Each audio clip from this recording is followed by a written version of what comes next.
तर करमाळा तालुक्यातील आदिनाथ सहकारी साखर कारखान्याच्या निवडणुकीत माजी आमदार संजय मामा शिंदेंचा दारुण पराभव झालाय।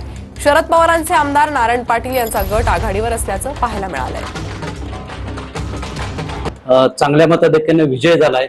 आपली पहिली प्रतिक्रिया काय असणार आहे? निवडणूक लागल्यानंतर मी आणि माझ्या सर्व सहकाऱ्यांनी आदिनाथ सहकारी साखर कारखाना लढवायचा, कारण तिथं आमचे वडील कर्मवीर गोविंदबापू पाटील यांची थोडी अस्मिता होती आणि ह्या आदिनाथ सहकारी साखर कारखाना उभा करावा म्हणून माझ्या वडिलांनी गोविंदबापू पाटलांनी जवळजवळ 20-22 वर्षे पायामध्ये चप्पल न घालता हा आदिनाथ सहकारी साखर कारखाना उभा राहिल्याशिवाय मी पायात चप्पल घालणार नाही अशी भीष्म प्रतिज्ञा केली होती।